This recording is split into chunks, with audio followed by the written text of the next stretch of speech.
I'm going to have to let you go, Ben. Your role no longer aligns with our operational focus. That's what Troy Manning said. No warning, no meeting with HR, no buffer from legal. Just those words like he was reading off a script he didn't write. I didn't ask why.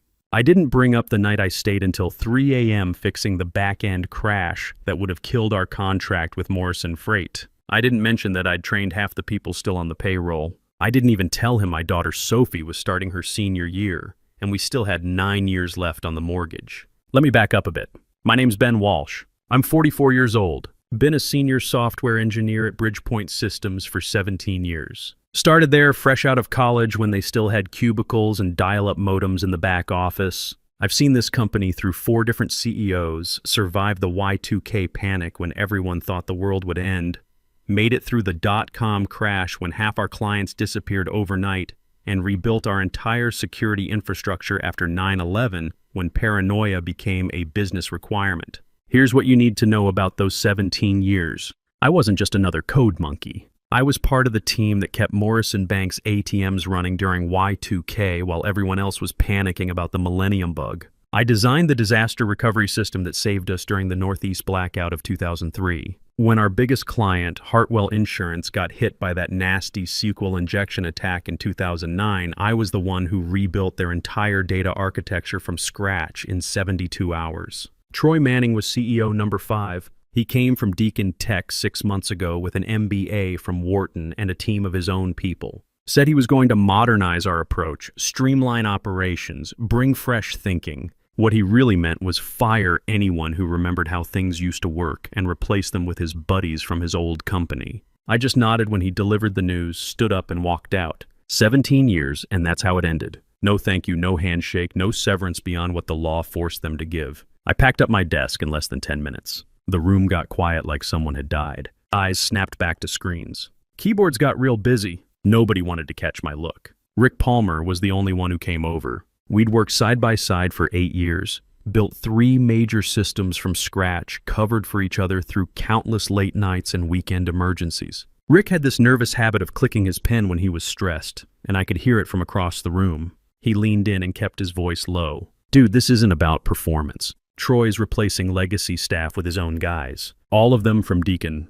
I nodded. Couldn't speak yet. Rick looked like he wanted to say more, but backed off. Smart move. I wasn't in a talking mood. My hands were shaking, and I couldn't tell if it was rage or adrenaline or just the realization that everything I had built here was about to disappear. I took one last look around the open floor. The fake plants that nobody watered anymore. The same motivational posters about innovation and teamwork that had been there since Clinton was president. The little whiteboard by the kitchen where I'd drawn a smiley face every Friday for years, trying to keep morale up during the rough patches. Nobody looked up. I walked out with a half-used coffee card, a framed photo of Sophie from her debate team championship, and that knot in my chest that felt like shame but was something deeper. I sat in my truck in the parking garage, gripping the wheel like it might give me answers. The engine was off, but I wasn't ready to drive home yet. Kate was at the college teaching back-to-back literature courses. Sophie wouldn't be home from school for another hour. The house would be dead quiet, and for some reason that felt worse than if they'd been waiting inside. At 44, getting fired isn't just about hurt pride. It's about numbers that don't lie. 9 years left on a $340,000 mortgage in a neighborhood where the property taxes alone run $8,000 a year. Sophie's senior year, then college applications. She's got her sights set on Northwestern for their journalism program. Tuition there runs $65,000 a year. We've got maybe half of that saved up in her 529 plan. Kate's teaching salary covers groceries and utilities, maybe the car payments if we're careful. My paycheck was everything else. The health insurance for the family runs $1,800 a month. The 401k contributions we'd been maxing out for the past 5 years. The emergency fund we'd been building for 15 years, sitting at about 6 months of expenses if we lived like monks. Let me put this in perspective. In our neighborhood, I'm surrounded by guys who sell medical devices or run regional sales territories. They make good money, but they understand job security is a myth. We've all watched neighbors pack up and move when the economy shifted or companies got acquired. The difference is most of them have portable skills. Sales guys can sell anything. I'm a 44-year-old software engineer in an industry that thinks anyone over 35 is past their prime. I'd missed birthdays, anniversary dinners, weekend trips we planned but never took. Sophie's debate tournaments, her soccer games, parent-teacher conferences. All for what? A 2-sentence conversation and a cardboard box. My phone buzzed. Text from Kate. Hey babe, everything good? Department meeting ran long. I stared at the screen for longer than I should have before typing back. Got fired today. The dots appeared, then stopped. Appeared again, then nothing for a full minute. I knew she was probably sitting in her car in the faculty parking lot, trying to process what this meant for our family. Finally, want me to come home? I wanted to say yes. I wanted her there, even if it was just to sit in the same room and not talk. But I knew what that meant. She'd cancel her evening class, and that was $180 we couldn't afford to lose now. Every dollar mattered until I figured out what came next. No, we need the money. I'm fine. I hit send and regretted the last part immediately.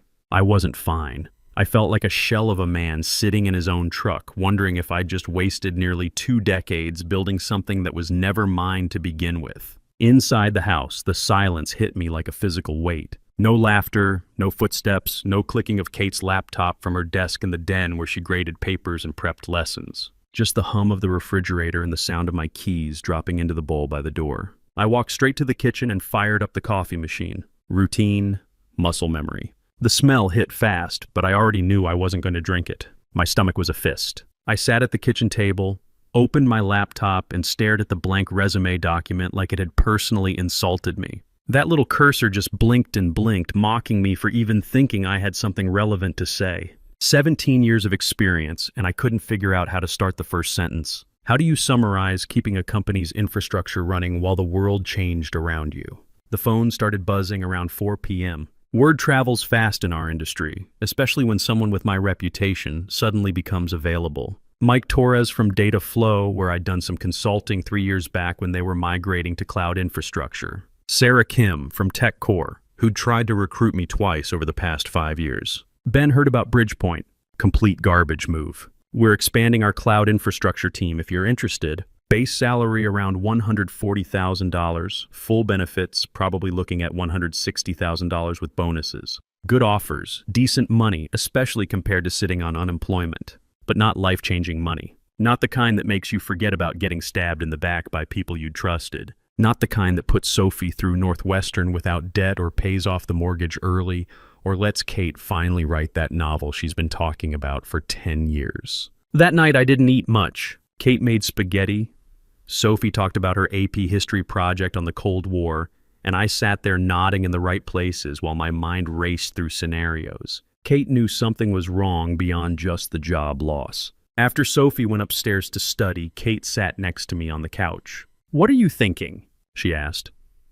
"I'm thinking Troy Manning just made the biggest mistake of his career," I said. "He doesn't know it yet, but he did." She squeezed my hand. "What do you mean?" I looked toward the stairs where Sophie was probably cramming for another test, trying to keep her GPA perfect for college applications. I mean, 17 years in this industry builds more than just technical skills. It builds relationships. And Troy's about to learn what happens when you throw away someone who knows where all the bodies are buried.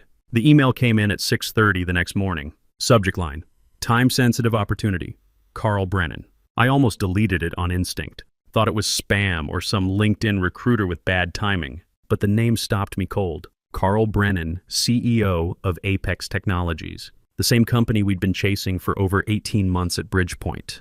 The same contract I'd personally spent 8 months building infrastructure proposals for, working nights and weekends to map out every database schema, every API endpoint, every security protocol they'd need. I opened it. "We understand you're no longer with Bridgepoint. Would like to discuss a time-sensitive contract. Call ASAP Carl Brennan." That was it. No signature, no corporate fluff, just that. I stared at it for a solid minute, trying to figure out how he even knew I was out. I hadn't posted anything on social media. I hadn't told anyone but Kate and Rick. This was either incredible timing or something deeper was going on. Something in his direct tone told me this was personal. I called the number. He picked up on the second ring. "Mr. Walsh, thank you for getting back to me," he said like we were already mid-conversation. "Mr. Brennan," I said slowly. "You don't waste time, do you?" "I don't have any to waste," he replied. "And neither do you, I assume. I'll cut to the chase. I'd like to bring you on for a 90-day private contract. Finish what you started on the infrastructure build.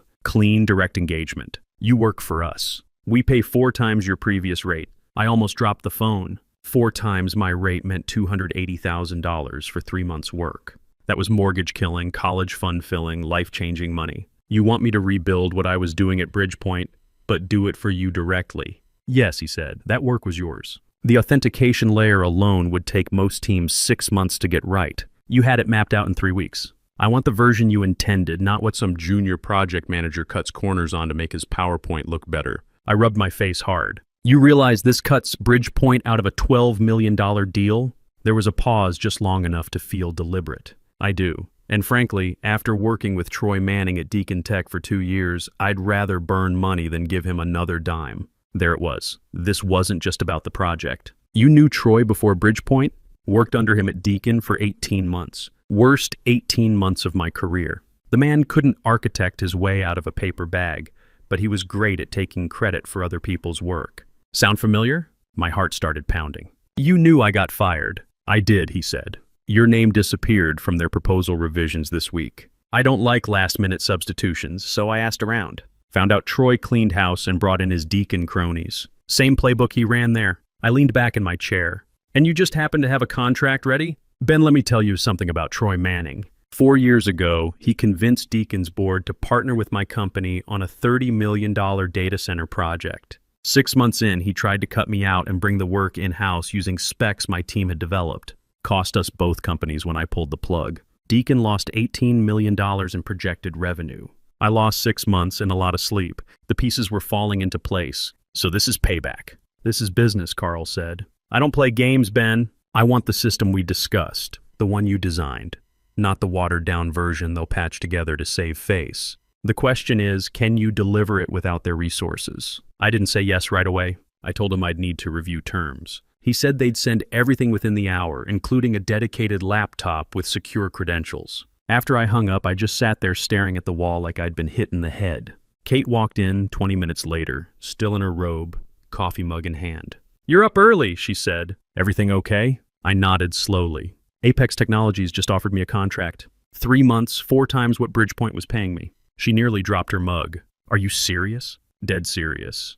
But Kate, this isn't just about the money. This is about Troy Manning's past catching up with him. I told her about Carl's history with Troy, about the Deacon deal that went sideways, about Troy's pattern of burning bridges and taking credit for other people's work. She sat down next to me, processing. So this Carl guy wants you to help him settle an old score? That's part of it. But the bigger part is, I think I can do this. The infrastructure I designed for Bridgepoint, it was solid. I know every component, every integration point, every potential failure mode. With the right team and proper resources, I could build something that makes their original proposal look like amateur hour. Kate was quiet for a moment, then asked the question that mattered most. What does this mean for us? For Sophie's college fund? I did the math out loud.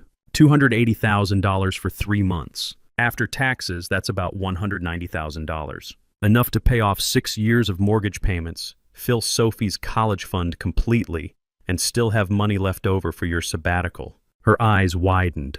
We'd talked about her taking a year off to write her novel, but it had always been a someday dream, not a real possibility. And if it works out, I continued, if I can prove myself on this contract, Carl's the kind of CEO who remembers loyalty. This could be the start of something bigger. She didn't say anything for a few seconds. Then, you gonna take it? I told him I'd think about it, I said. But the second those words came out, I realized I was lying. I already knew the answer. This wasn't just an opportunity. It was a chance to show Troy Manning what happens when you throw away someone who actually knows how to build things. Kate didn't ask again. She knew I'd already made the call. By noon, I had a contract in my inbox and a tracking number for a secured laptop. Overnight delivery, signature required. The contract was clean, straightforward, none of the usual corporate double talk. Carl meant business. But I didn't sign it right away. Instead, I spent the afternoon digging. Not just into the system specs, but into Carl himself, into Apex, into the full history between him and Troy. It took me 3 hours of searching through old industry publications, but I found the whole story. 4 years ago, Apex and Deacon had announced a strategic partnership to build next-generation data centers for financial services companies. Carl's team would handle hardware and infrastructure, Deacon would provide software and integration services. Troy was the project lead for Deacon. 6 months in, according to a detailed write-up in Data Center Quarterly, Deacon suddenly announced they were bringing the entire project in-house. They claimed Apex wasn't meeting technical specifications. Apex countered that Deacon was trying to steal proprietary designs and cut them out of their own project. The partnership collapsed. Lawsuits flew. Deacon lost $18 million in projected revenue when 3 major clients pulled out.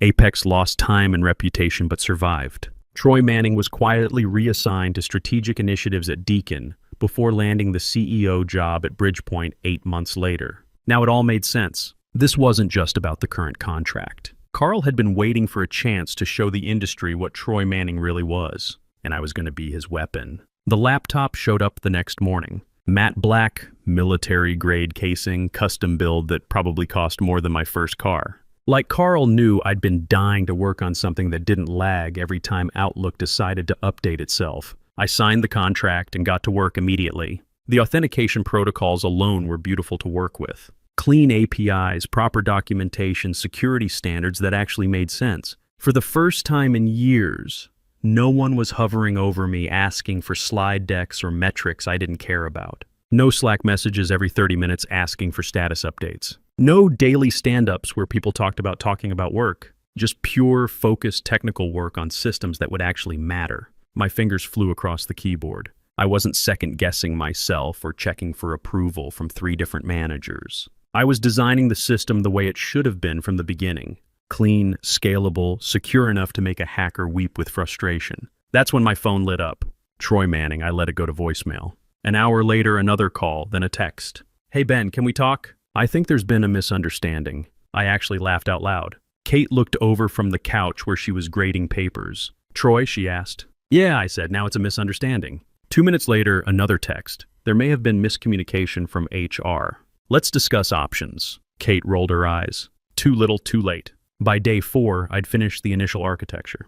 The whole system mapped out, every component documented, every integration tested. I sent it off to Apex's CTO for review. 2 hours later, he emailed back one line. "This is the blueprint for our next decade." I read it 3 times. That should have been a victory moment, but it hit me harder than I expected because this blueprint had started in my head back at Bridgepoint. I'd sketched the logic during all-nighters and missed family dinners. Now I was finally building it the way it was meant to be built, for someone who understood its value. The sting didn't slow me down. It fueled me. Every line of code I pushed was like another nail in Troy's professional coffin. But he wasn't going down without a fight. Troy kept trying to reach out, voice messages that got progressively more desperate. "Ben, let's grab coffee and talk this through like professionals. Then, I think we can work something out that benefits everyone. Finally, this doesn't have to be adversarial." I never called him back. Didn't need to.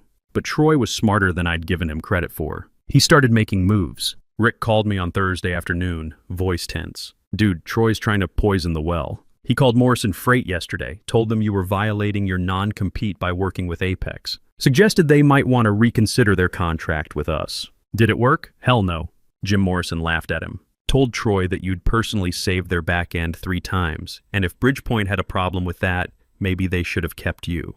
But Troy wasn't done. He reached out to Dataflow and TechCore, the companies that had offered me positions. Started spreading rumors that I was emotionally unstable after the firing, that I might be a security risk. Classic corporate sabotage. That's when I realized this war needed bigger weapons than just me. The call that changed everything came Friday morning. Walter Hoffman. Walter Hoffman was more than just Bridgepoint's founder. He was a legend in our industry. Started the company in 1987 with $50,000 and a conviction that small businesses needed enterprise-level IT infrastructure. Built it into a $200 million company before retiring 8 months ago, the same week Troy took over. "Ben, it's Walter." I sat up straight. "Walter, surprised to hear from you." His voice was gravel, older than I remembered, but still carried that authority that had made him one of the most respected CEOs in the region. "I saw your Apex presentation specs. Someone forwarded me a copy." He paused. It was clean, precise, exactly what I used to expect from this company. That caught me off guard. "Really?" "Ben, I hired you because you solved problems, because you gave a damn about doing it right. I never thought I'd have to watch this company eat its own." There was a long pause before he spoke again, and I could hear the weight of what he was about to say. "Troy's planning more cuts. 22 people this time. Most of them were here before he showed up with his Harvard MBA and his Deacon cronies. These are good people. Families, mortgages, kids in college. Lucas Hayes, Diana Park, Hugo Martinez. People you trained, people who bled for this company. I closed my eyes. Those weren't just names to me. Lucas had worked next to me for 6 years, always drumming his fingers on his desk when he was thinking through a complex problem. Diana was our security lead, the one who always asked the hard questions that nobody wanted to hear, but everyone needed to answer. Hugo could explain the most complex back-end issue in terms your grandmother would understand. When? I asked. Next Friday. He's calling it operational restructuring for competitive advantage. At a board meeting's Thursday to rubber stamp it. Walter, why are you telling me this? Another pause. Because I think he's going to wreck the place. And because I think you're the only one who can do something about it. What do you mean? I mean, those people trust you. They'd follow you if you gave them somewhere to go. I also mean I've got some liquid assets sitting around, and I'd rather invest in people I believe in than watch them get destroyed by someone I don't. The line went quiet. I sat there for a long time after he hung up, staring at the Apex blueprints on my screen. This was the fork in the road. I could take Carl's money, finish the contract, and move on with my life. Or I could turn this into something bigger. I called Kate at the college between her classes. How would you feel about me starting a company? I asked. What kind of company? The kind that hires all the good people Troy's about to fire. The kind that shows this industry what happens when you actually put technical expertise first instead of MBA politics. She was quiet for a moment. How much would something like that cost? Walter's offering to back it. And if we do this right, we wouldn't just be another consulting firm. We'd be the team that clients specifically ask for. The ones who actually deliver instead of just promising. Ben, she said slowly, are you talking about going after Bridgepoint directly? I'm talking about building something better. And if that puts us in competition with Troy Manning, so be it. There was a pause. Then Kate said the words that changed everything. If they're going to take your livelihood, might as well take their crown while you're at it. I didn't waste time after that. Pulled out an old notepad and started making a list. Not just names, but strategic selections. The people who made Bridgepoint actually work, not the ones who just attended meetings. First call was to Lucas Hayes. 15 years in infrastructure, the guy who could troubleshoot a collapsed server blindfolded. When I explained what I was thinking, he was quiet for a long moment. Jesus, Ben, he finally said. I've been waiting for someone to say it. These new guys don't know a router from a toaster. When do we start? Diana Park was next. Our security lead, who Troy had been trying to push out because she wouldn't sign off on his cost-cutting measures that compromised system integrity. You're serious about this? She asked. Building a real company, not just some freelance collective? Dead serious. Full ownership stakes for founding members. Real profit sharing. No corporate politics, just technical excellence. I'm in. But Ben, you need to know something. Troy's been asking a T to monitor email traffic, looking for signs of disloyalty. He's paranoid about exactly this kind of thing happening. That was useful intel. Thanks for the heads up. We'll be careful. Hugo Martinez was the trickiest call. Back-end wizard out of Phoenix, but he had 2 kids and a mortgage. Couldn't afford to take big risks. Hugo, I know this sounds crazy, but hear me out. Walter Hoffman's backing this financially. We're not talking about scraping together freelance work. We're talking about stepping into the market with serious capital and serious clients already lined up. What kind of capital? Enough to match your current salary from day one, with equity upside that could set your kids up for college. He was quiet for 30 seconds. Give me until tomorrow morning. He texted me at 6 a.m. the next day. Let's build something. By the end of the week, I had 8 people committed. Not just committed, excited. These were senior engineers who'd been watching Troy systematically dismantle everything they'd helped build.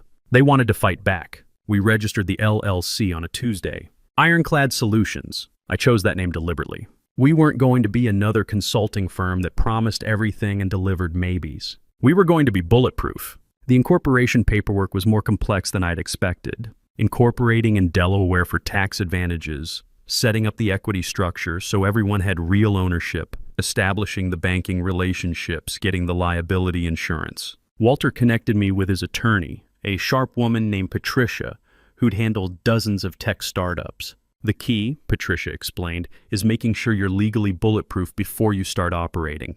Troy's going to come after you with everything he's got. Non-competes, trade secret claims, client interference allegations. We need to be ready. Walter's financial backing was more generous than I'd imagined. Not just startup capital, but operating funds for the first year, equipment budgets, even a line of credit for unexpected expenses. Why are you doing this? I asked him during our third meeting. Because I built Bridgepoint from nothing, he said. Started in my garage just like every other tech company cliché. But we built it right. We cared about our clients, we invested in our people, we did work we could be proud of. Troy's turning it into just another consulting mill. I won't let that happen without a fight. Carl's response to the ironclad plan was immediate and enthusiastic. I laid out what we were building, told him we wouldn't just deliver his system. We'd own the intellectual property, license it to Apex, and handle full implementation and support on our terms. I didn't want a vendor, he said. I wanted you. If that comes with a crew of killers, even better. How soon can you be operational? 2 weeks for basic operations. 4 weeks for full team integration. Do it. And Ben, I've got 3 other clients who've been asking about infrastructure overhauls. If you can deliver on this Apex project, I'll make sure they know who to call. But Troy wasn't going to make this easy. He tried to block our incorporation by claiming I was violating trade secrets. His lawyers sent cease and desist letters to Lucas, Diana, and Hugo, threatening lawsuits if they joined a competing enterprise. Patricia handled that problem with surgical precision. She sent back a response that essentially told Troy's lawyers they were embarrassing themselves, and if they wanted to pursue it further, they should be prepared for a countersuit for tortious interference with business relationships. The real breakthrough came when Diana discovered Troy was planning to outsource our biggest client relationships to a third-party firm. Morrison Freight, Hartwell Insurance, Data Tech Industries, companies I'd personally built systems for over the past decade. He was going to cut costs by farming out their support to offshore contractors. That's when I realized we weren't just building a company. We were building a lifeboat for everything Troy was about to destroy. Here's what we're going to do, I told the team during our first official meeting in Walter's conference room. We're not just taking the Apex contract. We're going to systematically offer these clients what Troy can't. Actual expertise from the people who built their systems in the first place. Lucas looked up from drumming his fingers on the table. You're talking about taking Bridgepoint's entire client base. I'm talking about giving those clients a choice. Stay with a company that's about to outsource their support to people who've never seen their infrastructure, or move to the team that actually designed it. Diana smiled. Troy's going to lose his mind. Troy's already lost his mind, I said. We're just going to make it official. Apex Technologies' headquarters sat in a glass tower downtown, 34 floors of steel and ambition. I'd been in this building dozens of times over the past 18 months, pitching proposals that Troy Manning had systematically undermined. Today felt different. Today I was walking in as the owner of the solution, not just another vendor begging for scraps. Security badge, elevator to the 28th floor, frosted glass doors with their logo etched across the front. I walked in carrying nothing but a thumb drive in my pocket and 18 months of suppressed anger in my head. The receptionist smiled. Mr. Walsh, they're waiting for you in conference room B. Can I get you anything? Coffee? Water? I'm good, thanks. My boots echoed down the hallway as I pushed open the door and stopped for half a second. The Apex board was there, 5 people I recognized from previous meetings. Carl Brennan stood near the head of the table with his usual cup of coffee. And there, looking like a man who'd aged 5 years in the past month, sat Troy Manning. He looked up when I walked in, eyes bloodshot, tie loose, jaw clenched so tight I could see the muscle twitching. He'd lost weight, probably wasn't sleeping much. Ben will walk you through the final architecture, Carl said, like this was just another Tuesday meeting, like he wasn't about to end a man's career. But before I could start, Margaret Thornton, Apex's CTO, leaned forward. She was a sharp woman in her 50s who'd built systems for 3 Fortune 500 companies before joining Apex. Mr. Walsh, before we begin, I have to ask. This proposal is significantly different from what Bridgepoint presented 6 months ago. Can you walk us through the key changes? Perfect opening. Absolutely. The original Bridgepoint proposal was designed by committee, with multiple compromises that weakened the overall architecture. What you're seeing today is the system as it should have been designed from the beginning. I plugged in the drive and started the presentation, but not with slides. I opened the actual system architecture, live code running on Apex's test servers. Let's start with authentication, I said, pulling up the login interface. The previous proposal used a third-party authentication service that would have cost you $50,000 annually in licensing fees and introduced a potential single point of failure. We built custom OAuth 2 implementation that's both more secure and completely under your control. Margaret nodded, taking notes. Show me the database architecture. Here's where it gets interesting, I said, switching screens. The original proposal had 7 different database schemas that would have required constant synchronization. We consolidated to 3 normalized schemas with built-in redundancy. Query performance is 300% faster than the Bridgepoint proposal, and maintenance overhead is minimal. Troy shifted in his seat. I could see him wanting to object, but he had no technical ground to stand on. He'd never understood the architecture well enough to defend it. Dr. William Hayes, Apex's chief financial officer, raised his hand. What about scalability? Our transaction volume is projected to triple over the next 5 years. Good question, I said, pulling up the load testing results. We stress tested the system at 10 times your current peak load. Response time stayed under 200 milliseconds. The microservices architecture means you can scale individual components as needed instead of rebuilding the entire system. For the next 20 minutes, I walked them through every component. Real-time monitoring dashboards, automated failover systems, security protocols that exceeded federal compliance standards. This wasn't a PowerPoint presentation about what we could do. This was a working system demonstration of what we had done. Margaret was impressed. This is more comprehensive than we expected. Who do you recommend to implement and maintain this? Ironclad Solutions, I said without hesitation. We wrote it, we tested it, we know every line of code. More importantly, we're not going anywhere. This isn't a contract job for us. It's the foundation of our company. Troy finally spoke up, voice strained. Margaret, I think there might be some intellectual property concerns here. Some of this architecture was developed while Mr. Walsh was under contract with Bridgepoint. I'd been waiting for this moment. Mr. Manning, would you like to specify which components you believe belong to Bridgepoint? Because I have detailed documentation of every design decision, including timestamps showing most of this work was completed after my employment ended. He couldn't answer because he didn't understand the system well enough to identify which parts came from where. Carl stepped in smoothly. Troy, are you saying Bridgepoint has a superior technical approach they'd like to present? The silence stretched for 30 seconds. Troy just stared at the table, hands folded in his lap like he was trying not to shake. Margaret looked around the room. Unless there are technical objections to this architecture, I'd like to move forward with implementation. No one spoke. Troy didn't even lift his head. Deployment can start within 10 business days, I said. Ironclad handles full implementation, testing, and ongoing support under a 5-year partnership agreement. Apex gets complete operational control and ownership of all custom code. Carl nodded once. Thank you, Ben. I unplugged the drive and slid it back into my pocket. As I turned to leave, I caught Troy's eyes for the last time. He looked like a man watching his professional life collapse in real time. Walking out of that building, I felt something I hadn't expected. Not triumph, not satisfaction. Relief. For the first time in months, I wasn't carrying someone else's limitations. The next morning, Rick called before I'd finished my first cup of coffee. It's over, he said simply. Emergency board meeting yesterday afternoon. Walter's back in as interim CEO. They're calling it a strategic leadership transition. I set down my coffee. What about the layoffs? Canceled. Walter's first decision. He also announced a new partnership with some consulting firm called Ironclad Solutions to support client implementations. By noon, I had 14 emails from Walter's team. Legal paperwork, system access credentials, vendor agreements. Everything formalizing the partnership between Bridgepoint and Ironclad. We weren't just supporting their deployments anymore. We were running the technical side of their business. The team meeting that afternoon was surreal. Lucas, Diana, Hugo, and 5 others sitting around Walter's old conference table, now officially Ironclad employees with equity stakes and decision-making authority. How does it feel to own a piece of the company that's about to transform this industry? I asked. Diana smiled. Feels like we should have done this years ago. Lucas stopped drumming his fingers long enough to say, feels like we're finally building something that matters. But the real validation came 3 weeks later. Morrison Freight called directly. Ben, it's Jim Morrison. I heard about your new company. We've been having issues with the system Bridgepoint set up for us last year.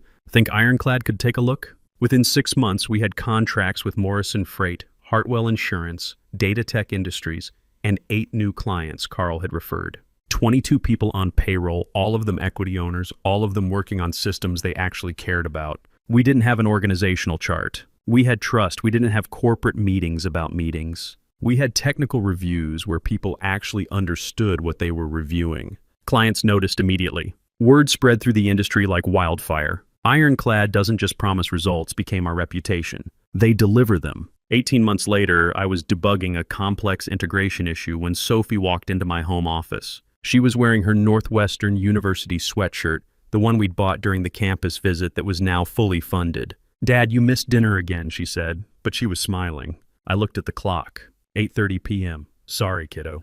This client needed Dad, it's Saturday night.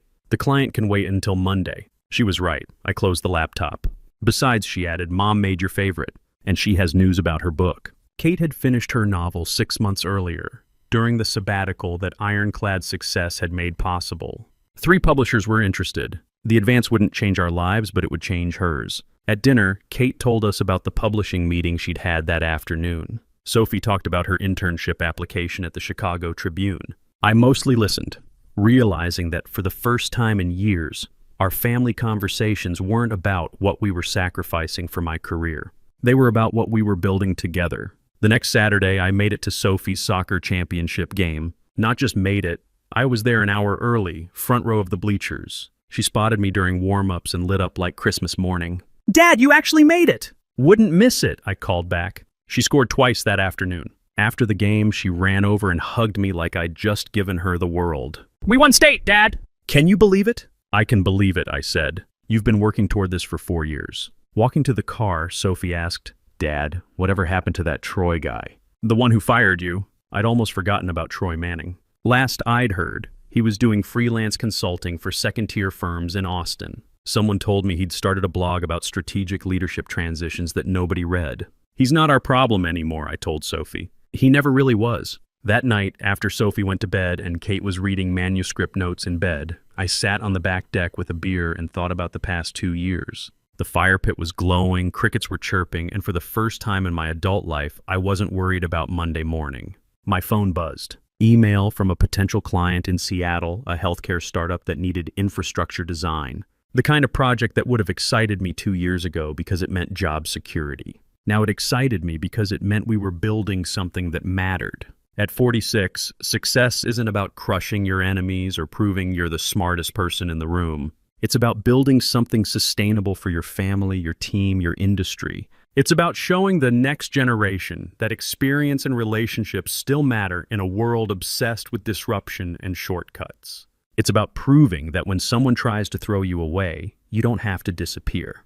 You can build your own table, set your own terms, and invite the people who matter to join you. Troy Manning thought he was firing an employee. What he actually did was create a competitor who understood his weaknesses better than he understood his own strengths. It wasn't revenge. It was correction. And in this industry, correction has a way of becoming the new standard.